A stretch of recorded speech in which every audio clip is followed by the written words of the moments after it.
des Proverbes. Une femme parfaite, qui la trouvera? Elle est précieuse plus que les perles. Son mari peut lui faire confiance. Il ne manquera pas de ressources. Elle fait son bonheur et non pas sa ruine tous les jours de sa vie. Elle sait choisir la laine et le lin, et ses mains travaillent volontiers. Elle tend la main vers la quenouille, ses doigts dirigent le fuseau. Ses doigts s'ouvrent en faveur du pauvre, elle tend la main au malheureux.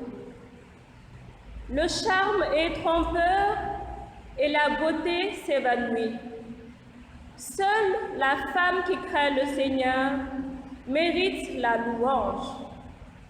Célébrez-la pour les fruits de son travail, et qu'aux portes de la ville, ses œuvres disent sa louange. Parole du Seigneur.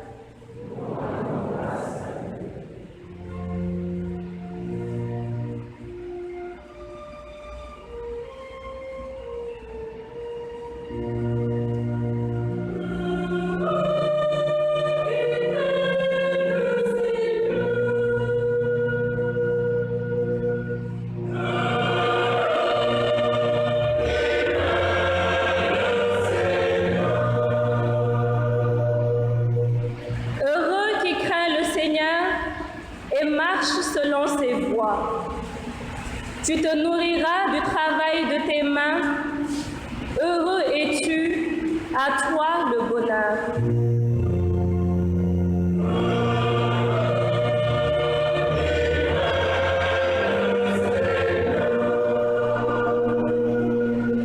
Ta femme sera dans ta maison comme une vigne généreuse, et tes fils autour de la table comme des plants d'olivier.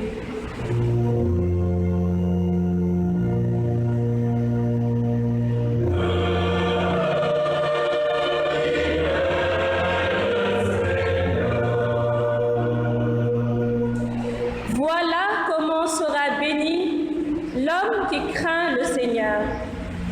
De Sion, que le Seigneur te bénisse. Tu verras le bonheur de Jérusalem tous les jours de ta vie.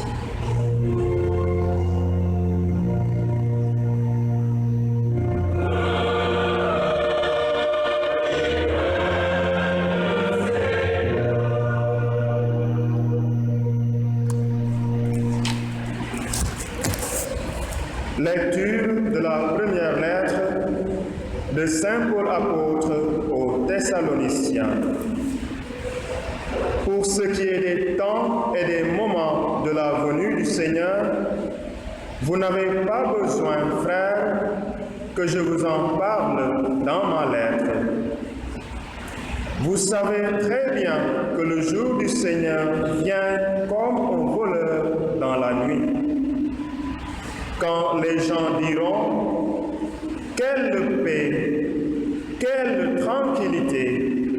c'est alors que tout à coup, la catastrophe s'abattra sur eux comme les douleurs sur la femme enceinte.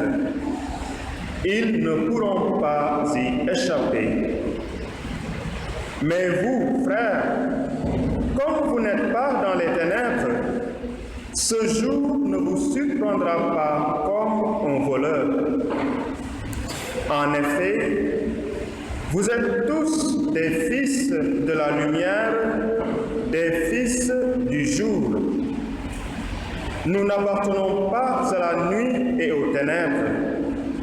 Alors, ne restons pas endormis comme les autres, mais soyons vigilants et restons sobres. Parole du Seigneur.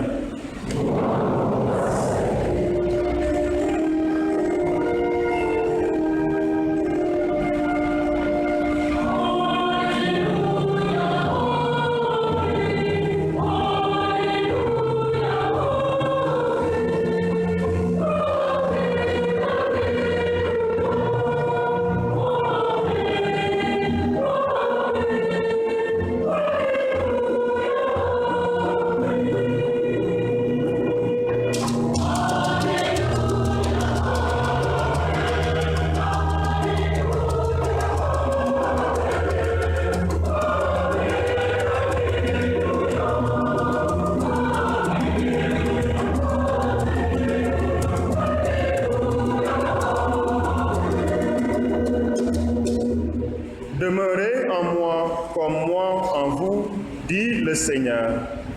Celui qui demeure en moi porte beaucoup de fruits.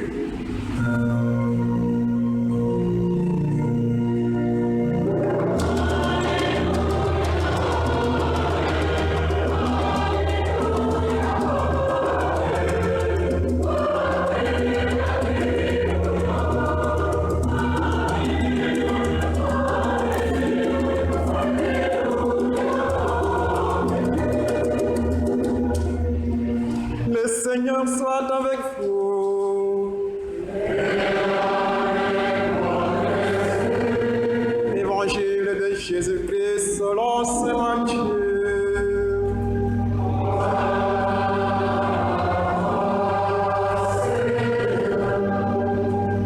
En ce temps-là, Jésus disait à ses disciples cette parabole. C'est comme un homme qui partait en voyage. Il appela ses serviteurs et leur confia ses biens. Allant, il remit une somme de 5 talents, à un autre 2 talents, au troisième un seul talent, à chacun selon ses capacités. Puis il partit. Aussitôt, celui qui avait reçu les 5 talents s'en alla pour les faire valoir et en gagna 5 autres. De même, celui qui avait reçu 2 talents en gagna 2 autres. Mais celui qui n'en avait reçu qu'un alla creuser la terre et cacha l'argent de son maître. Longtemps après, le maître de ses serviteurs revint et il leur demanda des comptes. Celui qui avait reçu 5 talents s'approcha, présenta 5 autres talents et dit : « Seigneur, tu m'as confié 5 talents. Voilà, j'en ai gagné 5 autres. » Son maître lui déclara : « Très bien, serviteur bon et fidèle, tu as été fidèle pour peu de choses, je t'en confierai beaucoup.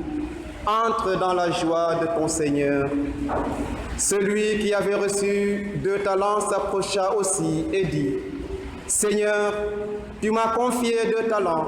Voilà, j'en ai gagné 2 autres. » Son maître lui déclara : « Très bien, serviteur bon et fidèle, tu as été fidèle pour peu de choses, je t'en confierai beaucoup. Entre dans la joie de ton Seigneur. » Celui qui avait reçu un seul talent s'approcha aussi et dit : « Seigneur, je savais que tu es un homme dur, tu moissonnes là où tu n'as pas semé, tu ramasses là où tu n'as pas répandu le grain. J'ai eu peur et je suis allé cacher ton talent dans la terre. Le voici. Tu as ce qui t'appartient. » Son maître lui répliqua : « Serviteur mauvais et paresseux, tu savais que je moissonne là où je n'ai pas semé, que je ramasse le grain là où je ne l'ai pas répandu. Alors il fallait placer mon argent à la banque, et à mon retour, je l'aurais retrouvé avec des intérêts. Enlevez-lui donc son talent et donnez-le à celui qui en a 10. À celui qui a, on donnera encore, et il sera dans l'abondance. Mais celui qui n'a rien se verra enlever même ce qu'il a. Quant à ce serviteur bon à rien, jetez-le dans les ténèbres extérieures. Là, il y aura des pleurs et des grincements de dents. »